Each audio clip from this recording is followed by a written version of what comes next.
வணக்கம். மாலை முரசு செய்திகளை விரிவாக பார்ப்பதற்கு முன் தலைப்புச் செய்திகளை பார்க்கலாம். பாஜகவிலிருந்து விலகும் முடிவை திரும்பப் பெற அண்ணாமலை மறுத்துவிட்டதாக தகவல்.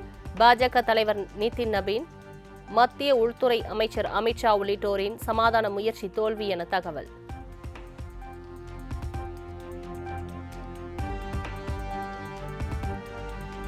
முன்னாள் முதலமைச்சர் கருணாநிதியின் 103வது பிறந்த நாள் விழா. சென்னை மெரினாவில் உள்ள கருணாநிதியின் நினைவிடத்தில் திமுக தலைவர் மு க ஸ்டாலின், கனிமொழி, உதயநிதி ஸ்டாலின் உள்ளிட்டோர் மலர் தூவி மரியாதை.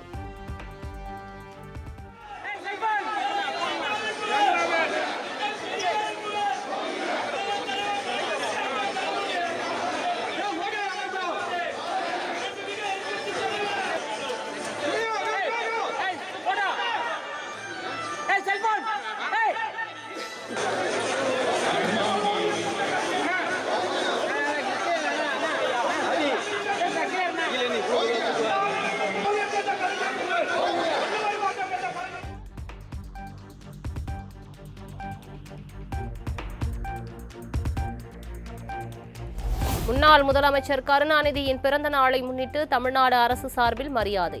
சென்னை ஓமந்தூரர் தோட்டத்தில் உள்ள அவரது சிலைக்கு பள்ளிக் கல்வித்துறை அமைச்சர் ராஜ்மோகன் மலர் தூவி மரியாதை.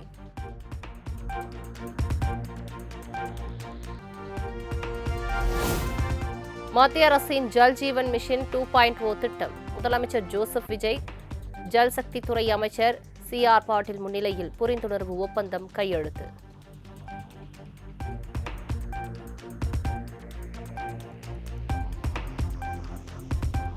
IAS அதிகாரிகள் மற்றும் மாவட்ட ஆட்சியர்கள் பணியிட மாற்றம் செய்து தமிழ்நாடு அரசு உத்தரவு.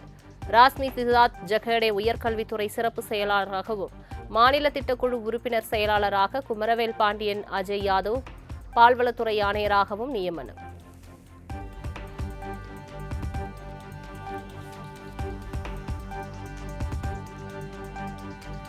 தமிழ்நாடு ஆளுநரின் தனி செயலாளராக சஜன் சிங் சவான் நியமனம்.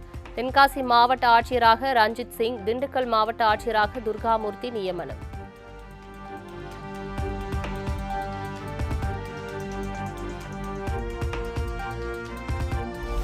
மத்திய சாலை போக்குவரத்து மற்றும் நெடுஞ்சாலைத்துறை அமைச்சர் நிதின் கட்கரியுடன் அமைச்சர் ஆதவ் அர்ஜுனா சந்திப்பு. டெல்லியில் நடைபெற்ற சந்திப்பின் போது தமிழக நெடுஞ்சாலைத்துறை திட்டங்கள் குறித்து பேசியதாக தகவல்.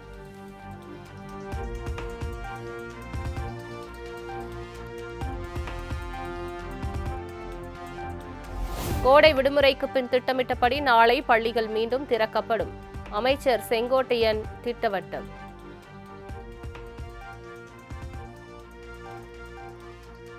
தெரிவித்தார்கள். இப்போது 41%, 2 நாட்களுக்கு முன்னால் இருந்த வெப்பநிலை 35% குறைந்திருக்கிறது. மிதமாக இருக்கிறது இப்போது. ஆகவே பள்ளி திறப்பில் எந்த தடையும் இல்லை.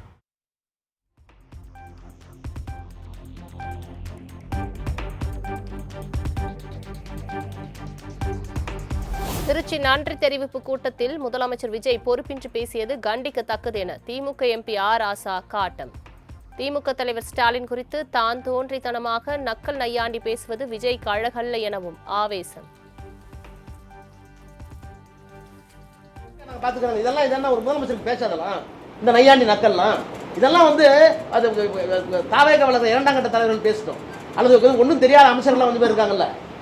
சுற்றுலாத்துறைக்கு சுற்றுச்சூழலுக்கு சுற்றுலாத்துறைக்கும் தெரியாத அறிவுஜீவிகள்லாம் இருக்காங்கல்ல, அவங்க பேசிட்டு போட்டோம். அதெல்லாம் இவர் பேசக்கூடாது.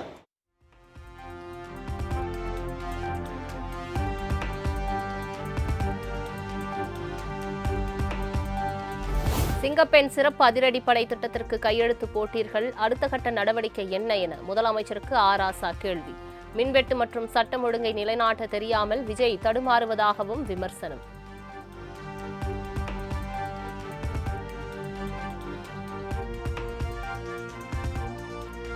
தமிழ்நாட்டின் மின்தடை ஏற்படும் இடங்களில் விரைந்து பணிகள் மேற்கொள்ளப்பட்டு தற்போது மின்வெட்டு குறைந்துள்ளது. மின்சாரத்துறை அமைச்சர் நிர்மல்குமார் விளக்கம். போயிட்டே இருக்கு. இப்போ நாங்கள் இபியில் எடுத்தீங்கன்னா இபியில் ஒவ்வொரு நாளும் 6 மணி நேரம் 7 மணி நேரம் உட்காந்து அனைத்து அதிகாரிகளும் உட்காந்து நம்ம அசஸ்மெண்ட் பண்ணிட்டே இருக்கோம். ஒவ்வொருத்தரும் மிகப்பெரிய குறை.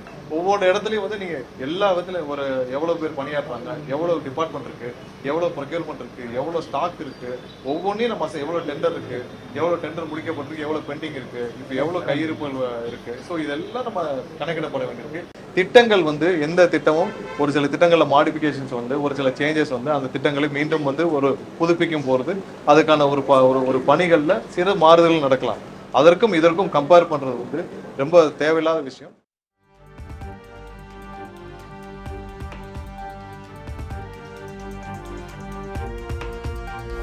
முந்தைய ஆட்சி காலத்தை விட தமிழ்நாட்டில் சட்டம் ஒழுங்கு சீராக உள்ளதாக அமைச்சர் நிர்மல்குமார் விளக்கம். தனிப்பட்ட பிரச்சனைகளுக்கு தமிழக அரசை எப்படி குறை கூற முடியும் எனவும் கேள்வி.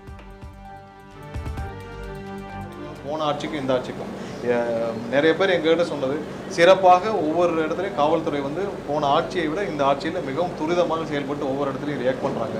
ஒவ்வொரு இடத்துலையும் ரொம்ப சென்சிட்டிவாக ரியாக்ட் பண்ணுறாங்க. கரெக்டாக வந்து எந்தெந்த இடத்துல என்ன நடக்கணும், எப்போ எஃப்ஐஆர் போடணும், எப்போ அதை வந்து இதை என்கொயரி க்ளோஸ் பண்ணணும், எப்போ சார்ஜ் பண்ணணும், உடனே நடவடிக்கைகள் உடனே துரிதமாக இருக்குது. எங்களுக்கு ரீச்சபிளாகவும் இருக்காங்கன்றதான் இன்னைக்கு மக்களோட சொல்கிற விஷயம்.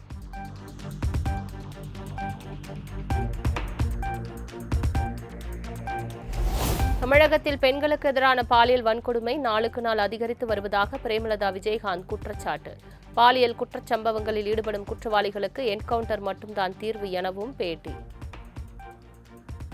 இதற்கு நிரந்தரமாக பாலியல் வன்கொடுமைக்கு தீர்வு வரணும்னா 2 விஷயம் பண்ணா மட்டும்தான் இனி இது தொடராது. நான் அது விஜய்க்கு இன்னைக்கு ஆலங்குடியில இருந்து சொல்றேன், விஜய் இதை நீ கேட்கணும், இது படி நீ வந்து கட்டாயம் பண்ணணும்.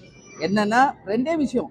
அரபு நாடுகள்ல இருக்கிற மாதிரி மக்களுக்கு எதிராக பொதுவாக நிற்பாட்டி 1 வயசு குழந்தை, 2 வயசு 3 வயசு குழந்தை பாலியல் வன்கொடுமை செய்யறவர் யாரா இருந்தாலும் அரபு நாடுகளில் தண்டனை கொடுப்பது போல தரணும். மக்கள் முன்னாடியே தண்டனை வழங்கணும். இல்லை என்றால் கண்டிப்பாக கோயம்புத்தூர்ல சைலேந்திர பாபு அவர்கள் செய்தது போல ஒரு என்கவுண்டர் பண்ணணும். அப்பதான் இதற்கு நிரந்தர தீர்வு, இதற்கு முற்றுப்புள்ளியை தவிர.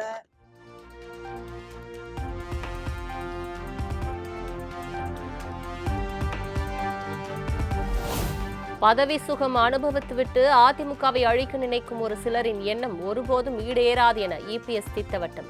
கட்சிக்கு ஏற்பட்டுள்ள சோதனையை கண்டு நிர்வாகிகள் தொண்டர்கள் மனம் தளர வேண்டாம் எனவும் வேண்டுகோள்.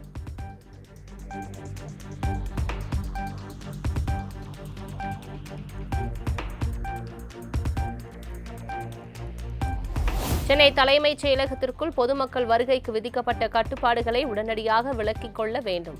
இத்தகைய கட்டுப்பாடுகள் பொதுமக்கள் அரசு இயந்திரத்தை எளிதில் அணுக முடியாத முட்டுக்கட்டையை ஏற்படுத்தும் என மார்க்சிஸ்ட் கம்யூனிஸ்ட் மாநில செயலாளர் பே. சண்முகம் கருத்து.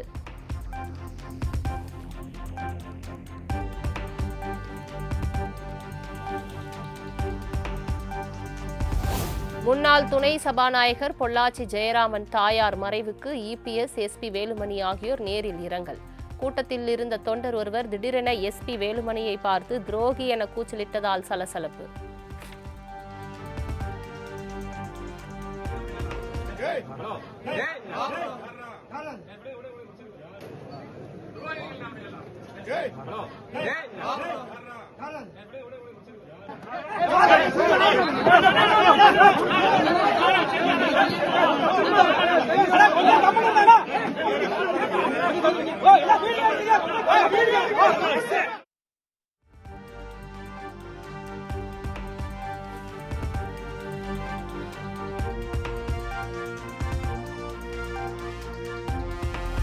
திமுக கூட்டணியில் மதிமுகவுக்கு 4 தொகுதிகள் மட்டுமே ஒதுக்கப்பட்டது நிர்வாகிகளிடையே சங்கடத்தை ஏற்படுத்தியது. திமுகவின் உதயசூரியன் சின்னத்தில் போட்டியிட நிர்பந்தித்தார்கள் எனவும் மதிமுக பொதுச் செயலாளர் வைகோ குற்றச்சாட்டு.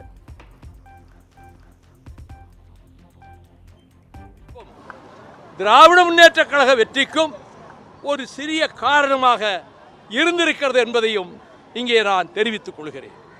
ஆனால் மற்ற கட்சிகளுக்கெல்லாம் அதிக இடங்கள் கொடுக்கப்பட்டு, நான் கட்சிகளின் பெயர்களை சொல்லி நான் யார் மனதையும் புண்படுத்த விரும்பவில்லை. 10 இடம் பிளஸ் ராஜ்யசபா, ஒரு கட்சிக்கு 8 இடங்கள், ஒரு கட்சிக்கு 27 இடம் பிளஸ் ராஜ்யசபா, மற்ற 2 கட்சிகளுக்கு 5 இடங்கள். முஸ்லீம் லீக் 1க்கு தான் 2 இடங்கள் கொடுத்தாங்க. எங்களுக்கு 4 இடங்கள்.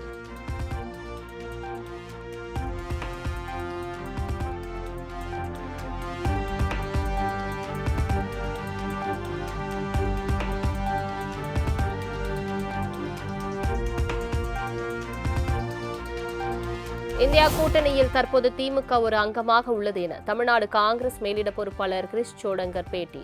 ராஜ்யசபா சீட் தொடர்பாக முதலமைச்சர் விஜயுடன் ஆலோசனை நடத்தப்படும் எனவும் அறிவிப்பு.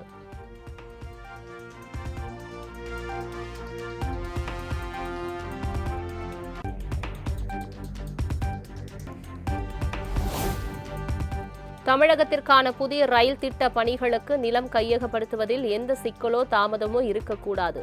முக்கிய துறைகளை ஒருங்கிணைத்து ரயில்வே பணிகளுக்கான நிலம் ஒதுக்கீட்டை விரைந்து முடிக்க வேண்டும்.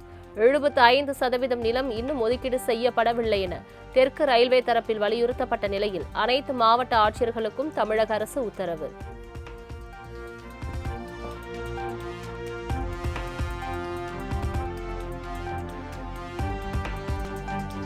நீலகிரி, கோவை, தேனி, திருப்பூர், தென்காசி, திண்டுக்கல், நெல்லை, கன்னியாகுமரி உள்ளிட்ட 16 மாவட்டங்களில் இன்று கனமழை பெய்யக்கூடும். வரும் 8ஆம் தேதி தமிழகத்தின் பல்வேறு மாவட்டங்களில் கனமழை பெய்யும் எனவும் வானிலை ஆய்வு மையம் தகவல்.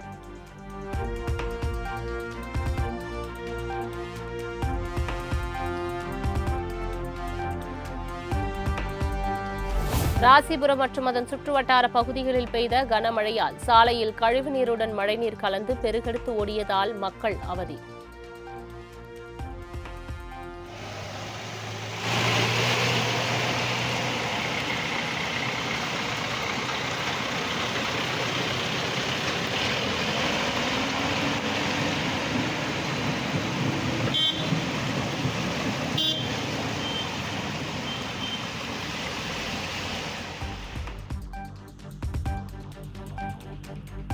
ராசிபுரம் அரசு மருத்துவமனையை மழைநீர் சூழ்ந்ததால் நோயாளிகள் சிரமம்.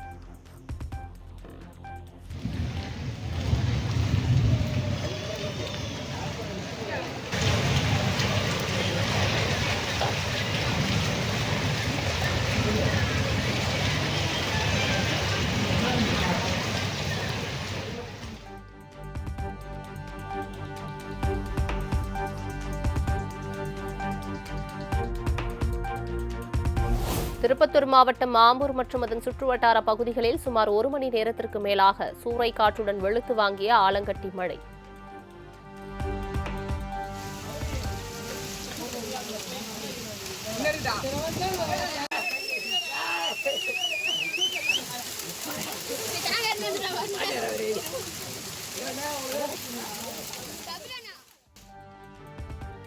மரங்கள் முறிந்து மின் கம்பிகள் சாலையில் அறுந்து விழுந்ததால் போக்குவரத்து பாதிப்பு.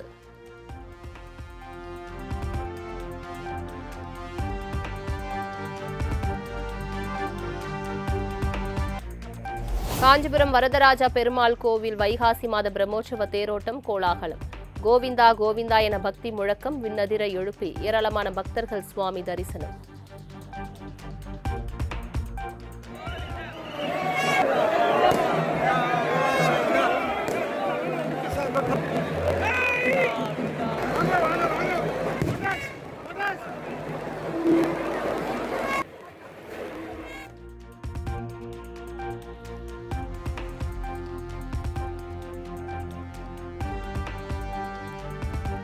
அரசு ஊழியர்கள் மதிய உணவுக்காக வீட்டிற்கு செல்லக்கூடாது என அம்மாநில அரசு அதிரடி உத்தரவு.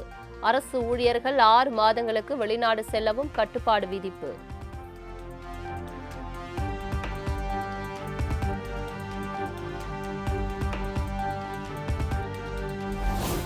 கர்நாடக மாநில முதலமைச்சராக இன்று பதவியேற்கிறார் டி.கே. சிவக்குமார். பெங்களூருவில் நடைபெறும் பதவியேற்பு விழா முன்னேற்பாடுகள் குறித்து மாநில ஆளுநர் நேரில் ஆய்வு.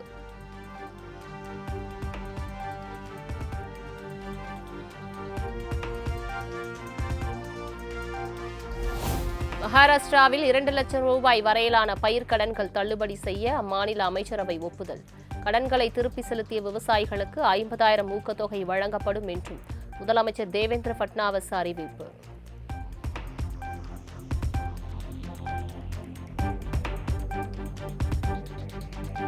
பீகாரில் 85 வயது முதியவருக்கு 3 ஆண்டுகள் சிறை தண்டனை. 1992ஆம் ஆண்டில் நடந்த கொலை முயற்சி வழக்கில் வைஷாலி நீதிமன்றம் தீர்ப்பு.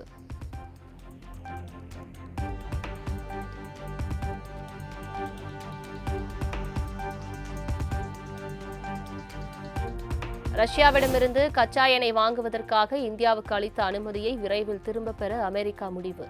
ஏற்கனவே எரிபொருள் தட்டுப்பாட்டால் தவிக்கும் இந்தியாவுக்கு மேலும் சிக்கல் ஏற்படலாம் என கணிப்பு.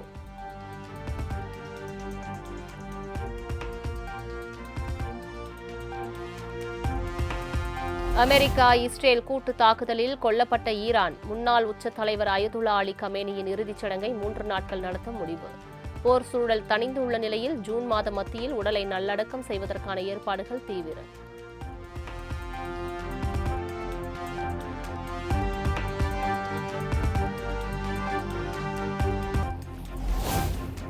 ஜெர்மன் நாட்டு விமான நிலையங்கள் வழியாக வெளிநாடுகளுக்கு செல்ல இனி ஏர்போர்ட் டிரான்சிட் விசா தேவையில்லை என அறிவிப்பு. பிரான்ஸை தொடர்ந்து ஜெர்மனி அரசும் இந்தியர்களுக்கு சலுகை.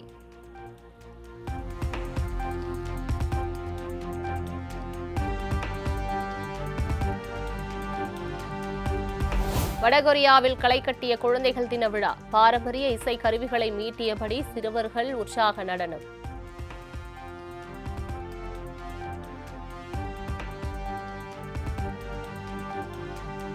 சர்வதேச அளவில் நிலவும் சிப் தட்டுப்பாடு காரணமாக இந்தியாவில் தொடர்ந்து அதிகரிக்கும் மொபைல் போன்களின் விலை.